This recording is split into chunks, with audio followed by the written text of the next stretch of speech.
여러분 안녕하세요. 쌤서희TV 최서희입니다. 오늘은 2026학년도 수능을 위해서요. 제가 또 쪽집게처럼 나와봤습니다. 수능 특강에 수록되어 있는 현대시 중에서요. 지난 영상에서 우리가 1위부터 5위 작품 5개를 뽑아서 정리를 했어요. 제가 시 전문을 다 읽으면서 해설을 했습니다. 자, 이제 오늘은요. 6위부터 10위까지 자세히 하고요. 그리고 12위까지는요. 일단 간단하게 언급만이라도 한번 해보려고 합니다. 준비됐나요? 바로 출발해 보도록 할게요. 우선 6위는요. 수능 특강에 우리 김춘수 시인의 강우라는 작품입니다. 자, 이 강우라는 게 뭐야? 비거든요. 그래서 이 작품에서는요. 비가 나타내는 게 뭐지? 라는 거. 시 전체에 비가 내리고 있어요. 그래서 시의 분위기 형성에도 아주 중요한 역할을 하는데요. 사실 이 작품 자체가 정말 사랑하는 아내를 먼저 떠나보낸 시인이 쓴 작품이에요.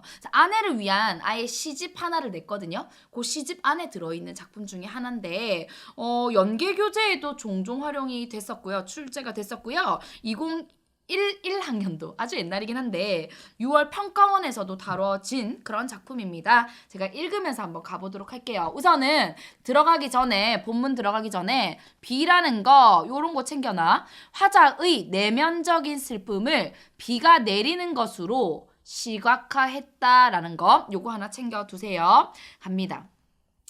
조금 전까지 거기 있었는데 조금 전 거기 시간과 공간이잖아. 누구와 함께 했던? 화자가 자신의 아내와 사별한 건데 아내와 함께 했던 공간, 시간을 떠올리면서 분명히 있었거든. 근데 어디로 갔나? 근데 여러분 이 어디로 갔나가요? 뭐 되고 있냐면 계속 반복되고 있어요. 자, 여러분 어디 갔지?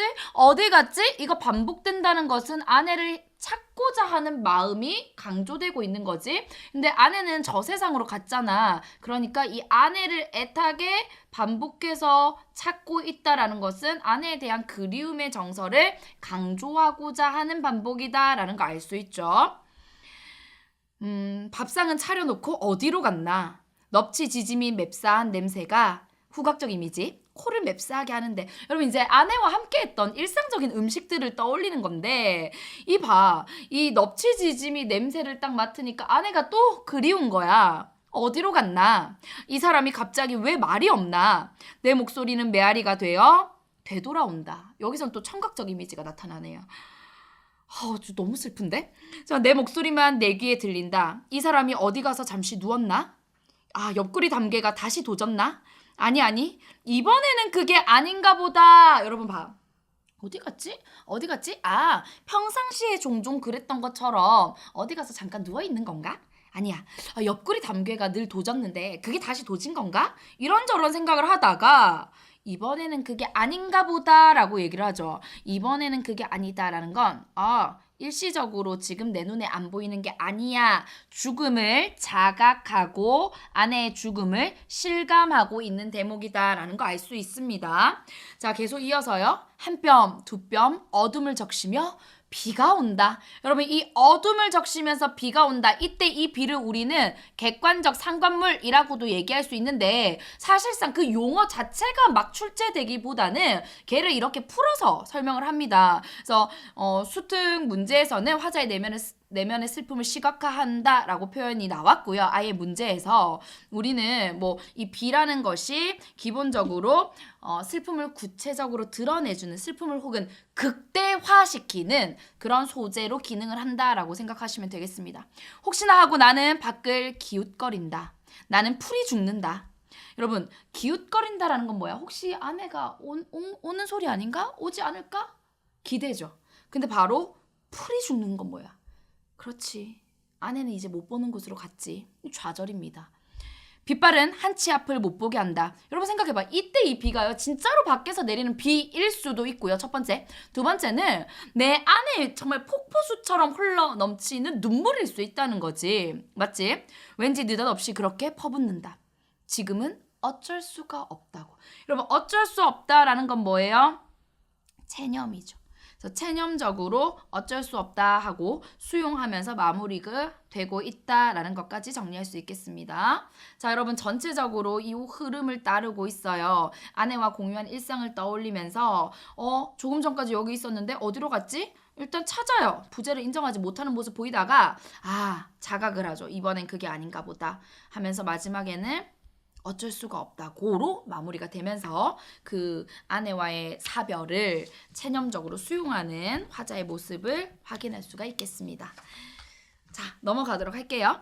7위 작품은요. 이 복효근 시인의 느티나무로부터라는 작품입니다. 이 작품도요. 자연물로부터 어떤 깨달음을 얻었거든요. 근데 이 느티나무를 사람인 것처럼 의인화하고 있는 게 핵심적인 내용이고요. 사실 읽어보면 별로 어렵진 않아요. 자, 전체 2연으로 되어 있고 1년이 아주 길게 쭉 이어지는데 같이 한번 가볼게요. 이 작품이 출제가 된다면 대상에 대한 역설적 인식이 나올 수밖에 없습니다. 어떤 인식이냐면 생각해봐. 여러분 느티나무가 이렇게 있어. 아주 큰 느티나무가. 근데 얘가 막 다 파여 있어. 엄청 아파 보여. 그러면 무슨 생각 들어요? 여기 상처가 있네? 그럼 우리 일반적인 상식적으로는 상처는 고통이잖아. 맞지? 이게 슬픔이거든요. 시련이거든요. 안 좋은 거 아니야? 근데 아니야. 여기서는요. 역설적 인식이 드러납니다. 이거 어쩌면 누군가의 자궁일지 몰라. 자궁의 역할을 할지 그 무엇의 자궁일지도 몰라. 자궁이라는 건 생명을 품어내는 거잖아. 그게 상처가 상처로 끝내고 무의미하고 불필요한 게 아니라 어쩌면 그건 생명과 희망을 나타내는 자궁일지도 몰라라는 생각이 들어가 있다는 거. 이게 되게 중요한 포인트입니다. 읽어볼게요. 푸른 수액을 빨며 매미 울음꽃 피우는 한낮이면 여름인가 봐요. 꿈에 젖은 듯 반쯤은 졸고 있는 느티나무. 느티나무가 자는 게 어딨냐. 의인법이죠. 울퉁불퉁 뿌리, 나무의 발등 혹은 발가락이 땅 위로 붉어져 나왔다. 나무가 발가락이 어딨냐. 의인법이죠. 근데 보세요. 그 발가락의 모습이 어떻냐면요. 뿌리의 모습인 거야. 군데군데 굳은 쌀에 옹이가 박혀 있는 거죠. 이게 뭐예요? 이 느티나무를 사람인 것처럼 표현을 하는데 가만히 보니까 그 옹이가 박혀 있을 정도로 녹록지 않은 삶을 살아온 것 같아. 그러니까 겉으로 보이는 그 뿌리의 모습이 되게 힘들어 보여인 거죠. 먼 길 걸어왔다는 뜻이리라. 화급히 바빠야 할 일은 없어서 나도 이제 화자가 나왔어. 그 위에 앉아 신발을 벗는다. 자, 여러분 이제 화자가요. 여기에 앉아가지고 느티나무를 바라보고 있으면서 신발을 벗는데요. 그렇게 너와 나와는 여러분 화자가요. 느티나무에게 너라고 얘기하고 나라고 얘기하고 우와로 연결 짓잖아. 그러니까 느티나무와 화자 자신을 동질화해서 표현하고 있는 겁니다. 참 멀리 왔구나. 어디서 왔느냐? 언제부터 여기 있었느냐? 이거 다 말을 건네는 형식이네요. 어디로 가는 길이냐? 물으며 하늘을 보는데 무엇이 그리 무거웠을까? 부러진 가지. 띠로리 이렇게 딱 봤더니 가지마저 부러져 있어. 껍질 그 안쪽으로 속살이 썩어 몸통이 비어가는데 여기 다 썩어가지고 막 여기 다 비어가고 있어. 근데 그 속에 뿌리를 묶고 풀 몇 포기가 꽃을 피웠대요. 여러분 다 썩어가는 그 안에요. 생명이 자라고 있었대. 꽃을 피웠대. 이게 새로운 희망을 나타내는 거거든. 역설적 인식이 드러나 있는 거죠. 잠시 느티나무의 내생을 보여준다.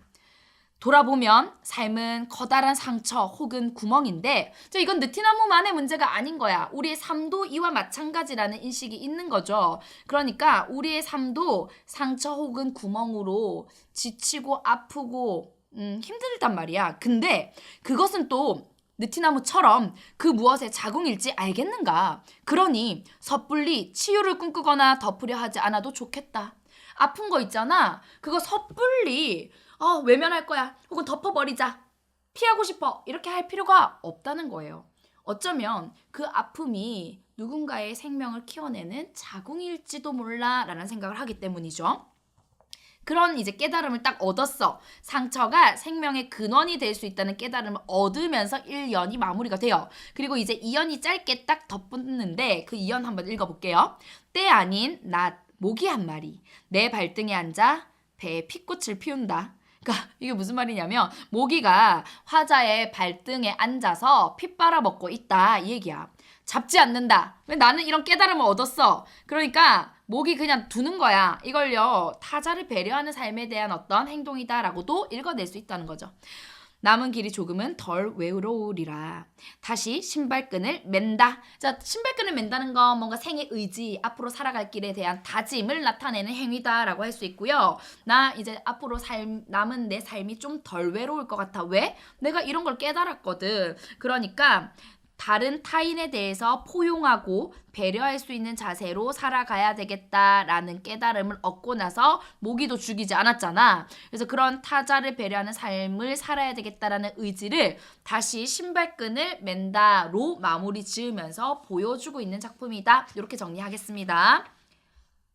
자, 이제 8위로 넘어갈게요. 이용하게 전라도 가시네. 이 작품은 뭐 어쩌면 교과서에서 만나본 적 있는 친구들도 있을 것 같고요. 이제 기출 이력을 제가 찾아봤더니 2015학년도 7월, 2012학년도 10월 고3에도 나왔고 또 2014학년도 6월 고2에도 나왔고 이용학 시인 자체가 워낙에 유명한 1930년대를 대표하는 시인이잖아요. 특히나 이제 함경북도 지역에 방언을 굉장히 잘 살려 썼을 뿐만 아니라 이용학 시인 하면요 일제강점기 때 1930년대 북방 유이민의 서러움 유이민 뭐예요? 그러니까 떠돌이 삶을 사는 우리 민족을 나타내는 거거든. 일제강점기 때 정말 먹고 살기가 너무 힘드니까 살기 위해서 북쪽으로 떠돌이 생활을 했잖아. 우리 민족들이. 실제로 이용학 시인과 가족들도 그런 삶을 살았다고 합니다. 그래서 그러한 경험이 자연스럽게 녹아 들어가서 이런 작품들이 나오진 않았나. 1939년도에 발표된 작품입니다. 이 작품은요. 딱 봐도 길이가 길지 한편에 소설을 읽는 듯한 느낌도 들어요. 스토리가 머릿속에 쭉 그려지거든. 그래서 얘는요. 서사성 이야기와 서정성을 다 잡고 있는 작품이다. 그래서 서사적인 구성이 있다라는 것은요. 시간, 공간, 요런 시공간적인 배경 그리고 인물에 대해서도 구체적으로 설정이 되어 있다라는 점이죠. 제가 읽으면서 한번 가볼게요. 알록조개 입맞추며 자랐나? 눈이 바다처럼 푸를 뿐더러 까무스레한 네 얼굴. 외양 묘사를 하고 있네요. 그러면 화자가 지금 누구의 외양에 대해서 얘기를 하고 있냐면 제목이 뭡니까? 전라도 가시네야. 전라도에서 온 어떤 여자에 대해서 얘기를 하고 있습니다. 근데 지금 문제는요. 우리가 어디서 만나고 있냐면 배경이요. 북간도 술막에서 만나고 있거든요. 그러니까 북방 유이민의 모습을 보여주고 있는 거죠. 가시네야. 이 가시네라는 건 전라도 지역의 방언을 쓰고 있는 겁니다. 나는 발을 얼리며 무쇠 다리를 건너온 함경도 사내. 와우. 이런 거 보세요. 화자는요. 함경도 사내고요. 자, 내가 지금 부르는 가시네는요. 전라도 여자란 말이야. 자, 함경도와 전라도는 우리나라 진짜 끝과 끝이잖아요. 근데 어디서 만났냐면 북간도에서 만나고 있어요. 둘 다 사연이 있겠죠. 정말 살기 위해서 쫓겨 여기까지 몰려온 거겠죠. 자, 이연 가볼게요. 바람 소리도 호개 소리도. 호개는 북방의 노래입니다. 이제 무섭지 않다만 어두운 등불 및 안개처럼 자욱한 시름을 달게 마시련다만 그러니까 시름, 고난, 뭐 아픔 이런 걸 견디겠다라는 거죠. 어디서 흉참한 기별이 뛰어들 것만 같아. 두터운 벽도 이웃도 못 믿어온 북간도 술막. 자, 그러면 이 북간도의 모습은 어떤 곳이냐면 어디선가 흉참한 기별이 막 올 것 같아. 그리고 두터운 벽도 이웃도 못 믿어온 그런 공간으로 설정이 되어 있어요. 그러니까 굉장히 불안하고 삭막한 공간으로 지금 설명을 하고 있습니다. 3년 가볼게요. 온갖 방자의 말을 품고 왔다. 눈포래를 뚫고 왔다.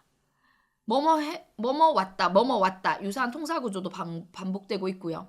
가시네야. 너의 가슴 그늘진 숲속을 기어간 오솔길을 나는 헤매이자. 선생님 저는 현대시 이런 게 어려워요 하는 친구들 있을 거야. 보세요. 그늘진 숲속을 기어간 오솔길은 가슴 속에 길이야. 그러니까 가슴 속에 그늘진 곳, 아주 어두운 곳, 그곳을 내가 헤매이자라고 하잖아요. 그러니까 나는 함경도 사내인 나는 아주 가슴 속에 어두움을 안고 있는 혹은 힘든 아픈 삶의 이야기를 가지고 있는 그 전라도 가시네의 이야기를 듣고 싶은 거야. 그래서 그 오솔길을 나는 헤매이자 고 생각하는 거죠. 그러니까 공감과 위로의 태도를 보입니다. 술을 부어 남실남실 술을 따르어 가난한 이야기에 고이 잠거다오. 그러니까 너의 그 아픈 이야기, 가난한 이야기 나한테 들려줘라는 거죠. 뭐 하고 싶어 해요? 듣고 공감하고 같은 민족으로서 위로해주고 싶어 하는 마음이 느껴지죠? 자, 그 다음 사연 가볼게요. 이제 이 부분은요, 이제 화자의 상상이 반영되어 있다고 볼 수 있는데, 전라도 가시네와 나눈 이야기를 바탕으로 생각하는 거죠. 근데 전라도 가시네가 이런 삶을 살아왔을 거야 라는 건데, 굉장히 비극적으로 그려집니다. 가볼게요. 내 두만강을 건너왔다는 석 달 전이면 단풍이 물들어 천리 또 천리 산마다 불탔을 낀데, 그러니까 석 달 전에 제가 두만강을 건너왔어요. 이런 얘기를 나눴겠죠. 그때 참 단풍색으로 고왔을 텐데 그래도 외로워서 슬퍼서 초마폭으로 얼굴을 가렸더냐? 지금 막 꽃 구경하고 단풍 구경하려고 간 거 아니잖아. 그래서 살기 힘들어서 쫓겨 북간도까지 가는 거잖아. 그러니까 그래도 외로워서 슬퍼서 초마폭, 치마폭으로 그렇게 얼굴을 가렸더냐. 두낮 두 밤을 두루미처럼 울어. 여러분 두 보입니까? 이거 유사한 음절을 통해서 리듬감 형성하고 있는 거야. 불술기 구름 속을 달리는 것처럼 달리는 양 유리창이 그렇게 흐리더냐. 유리창이 흐리다라는 건요, 막 울어가지고 눈물로 앞이 잘 보이지 않더냐, 요 정도 의미고요. 이 불술기라는 건요, 뭐 태양이다라고 해석하기도 하고요, 아니야 기차야라고도 해석하기도 하는데요, 답은 없습니다. 어쨌든 이 전라도 가시네가 아픈 사연을 안고 눈물을 흘리면서 치마폭으로 얼굴을 가리면서 왔을 거야 라고 생각하는 거죠. 자, 그 다음 찰싹 부서지는 파도 소리에 취한 듯 때로 싸늘한 웃음이 소리 없이 새기는 보조개 가시네야. 그러니까 이 싸늘한 웃음이란 건 냉소적인 어떤 전라도 가시네의 모습인 거야. 그러니까 이 삶에 대해서 지칠 대로 지치고 막 이런저런 이 함경도 사내와 얘기를 나누면서도 웃음 속에 이 보조개가 쏙 들어가는 그 웃음 속에 차가운 싸늘함이 느껴지는 거죠. 얼마나 힘든 삶을 살았으면 그렇겠어. 울듯 울지 않는 전라도 가시네야. 그러니까 이 가시네도 나름대로 강인한 것 같아요. 이렇게 울지 않고요. 울듯 울지 않아요. 나름대로 이렇게 슬픔을 속으로 사기면서 있는 거죠. 두어 마디 너의 사투리로 때 아닌 봄을 불러줄게. 요 부분이 가장 중요한 구절입니다. 너의 사투리, 네가 쓰는 네 나라 네 말, 너네 지역의 그 말로 때 아닌 봄, 희망을 불러줄게 라고 얘기하거든요. 이게 사내가 전라도 가시네에게 건네는 위로인 거야. 야, 우리가 나라를 빼앗긴 민족이라는 그런 동료의식이 있는 거죠. 그래서 내가 너의 그 가슴 아픈 사연 나도 슬프거든. 네가 쓰는 그 지역 말로 때 아닌 봄, 희망의 계절 불러줄게 내가 라고 하면서 위로를 건네고 있죠. 손때 수줍은 분홍댕기 휘휘 날리며 잠깐 너의 나라로 돌아가거라. 상대를 생각하는 마음 느껴지죠? 이윽고 얼음길이 밝으면 나는 눈폴에 휘가 마치는 벌판에 우줄우줄 나설 게다. 그럼 이게 마지막 연인데 보세요. 나는 어떻게 할 거냐면 우줄우줄 나설 거래요. 근데 상황은 좋지 않아요. 눈폴에 휘날리는 날이거든. 노래도 없이 사라질 게다. 자욱도 없이 사라질 게다. 비장한 각오죠. 그러니까 나는 이 현실에 대응해 나갈 거야 라고 강인하게 말하고 있는 우리 화자의 모습도 읽어낼 수 있습니다. 저 개인적으로 이 작품 너무 좋아요. 일제강점기를 살아가는 그 화자를 떠올려 보세요, 여러분.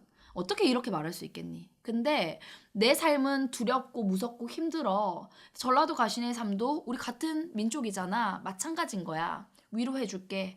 그리고 나 이 무섭고 두려운 현실에 좌절하고 멈춰있지 않을 거야. 그래도 나는 우줄 나설 거야 라고 하면서 비장한 태도로 각오를 밝히면서 작품이 마무리되고 있습니다. 여기까지 알겠어요?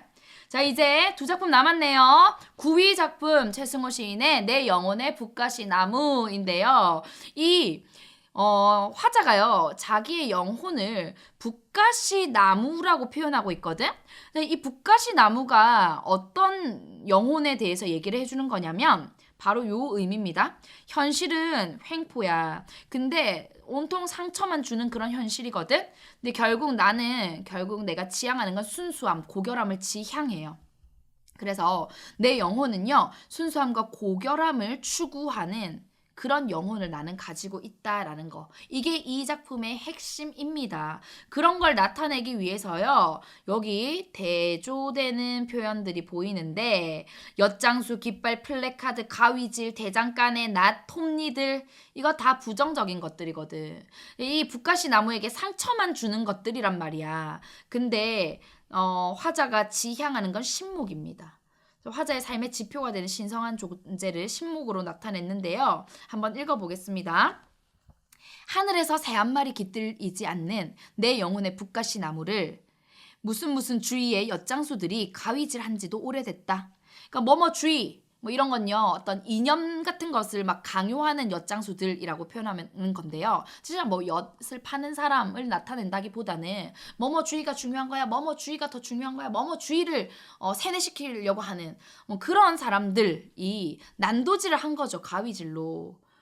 이 북가시 나무는요, 아주 우람하고 큰 나무를 얘기하는 거거든. 실제로는 붉은색 할 때 이 릴기역 북가시 나무인데요. 여기는 화자가 작가가 기역으로 쓰고 있습니다. 자, 근데 그런 난도질을 당해서요, 이제 내 영혼의 북가시 나무엔 가지도 없고 잎도 없다. 있는 것은 뭐밖에 없어요?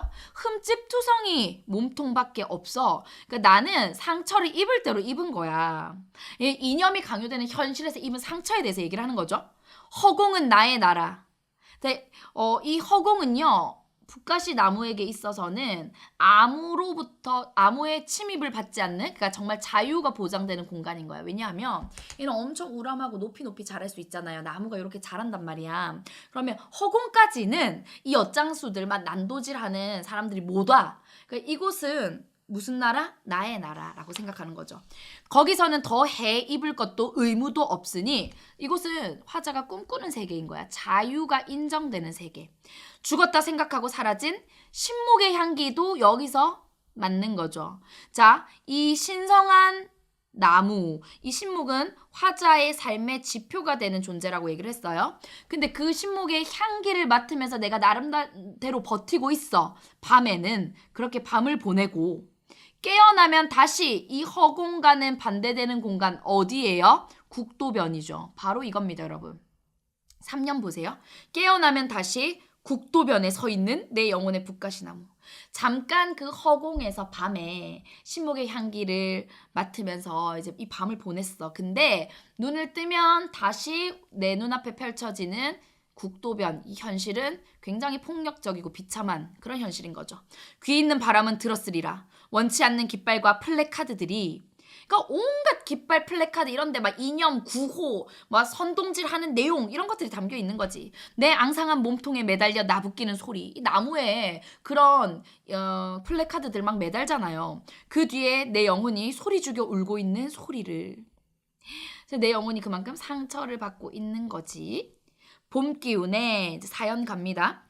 대장간의 낫이 시퍼런 생기를 띠고 톱니들이 갈수록 뾰족하게 빛이 나니 살벌한 몸통으로 서서 반역하는 내 영혼의 북가시 나무여.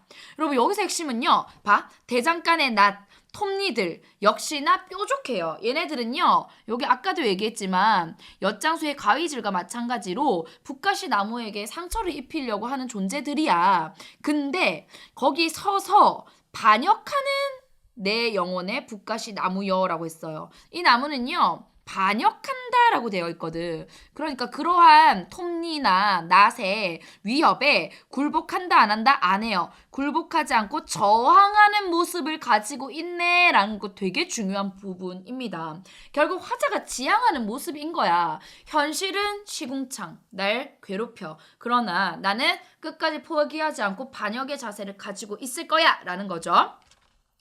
그러면서 이런 얘기를 해요. 잎사귀 달린 시를, 과일을 나눠주는 시를, 풍성한 시라는 거죠. 언젠가 나는 쓸 수도 있으리라.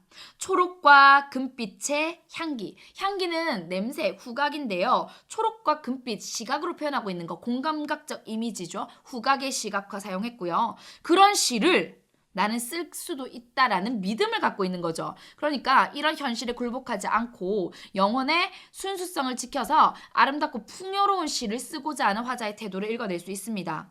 하늘에서 새 한 마리 깃들여 지저귀지 않아도 외롭고 험난해도 나는 이런 소망을 내 안에 품고 있어 라는 거죠. 현실의 횡포 속에서 순수성을 지켜나가고자 하는 의지를 노래하고 있는 작품이다. 이렇게 정리할게요. 자, 이제 마지막 12작품 가보겠습니다. 한용운 시인의 당신을 보았습니다 라는 작품인데요.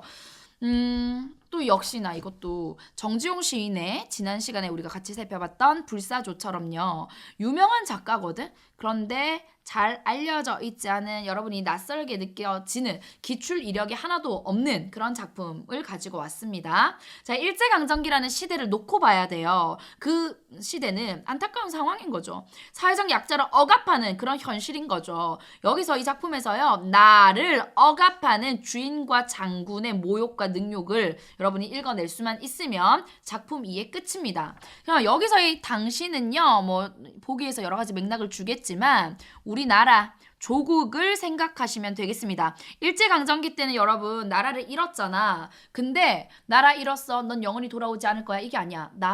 너 봤어. 이 얘기거든요. 내 나라 당신 봤습니다. 이 얘기예요. 가볼게요. 당신이 가신 뒤로 나는 당신을 잊을 수가 없습니다. 조국이라고 생각하고 봐봐. 우리나라라고 생각하고 잊을 수 없는 까닭은 당신을 위하는 것보다 나를 위함이 많습니다. 그쵸? 그러니까 내가 널 못 잊는 건 널 위해서가 아니라 날 위해서라는 거야. 왜냐하면 나에게 당신은 꼭 필요한 존재죠. 국민에게 나라는 꼭 필요한 존재라는 거죠. 그치? 나는 갈고 심을 땅이 없으므로 추수할 것도 없습니다. 그러니까 나는 나라를 잃었기 때문에 국권을 상실했기 때문에 갈고 심을 땅이 없는 상태야. 저녁거리가 없어서 조나 감자를 꿀어 이웃집에 갔더니 주인이 이렇게 말합니다. 여러분 이제 이 주인 잘 보세요. 내가 가장 비열하게 한번 읽어볼게. 거지는 인격이 없다. 인격이 없는 사람은 생명이 없다. 너를 도와주는 것은 죄악이다. 이렇게 말을 했대. 그러니까 나를 뭐 한 거예요? 모욕한 거죠. 누가요? 주인이 야 너 거지잖아. 너 인격 없어. 그럼 너 도와줄 필요 없어. 이렇게. 그 말을 듣고 돌아 나올 때 쏟아지는 눈물 속에서 당신을 보았습니다. 여러분 이 당신을 보았습니다가 계속 반복되고 있는데요. 눈물 속에서 나 너 봤어 라는 거야. 이거 무슨 말이야? 그러니까 내가 가장 비참할 때 힘들 때 너 봤다고. 그래 맞아. 나 나라 있지? 당신이란 존재 있는 그런 사람이지? 라는 거죠. 자 마지막 영 가볼게요. 나는 집도 없고 다른 까닭을 겸하여 민적, 호적도 없습니다. 그러니까 이제 능욕하려는 장군의 말도 제가 한번 비열하게 읽어볼게요. 민적이 없는 자는 인권이 없다. 인권이 없는 너에게 무슨 정조냐? 하!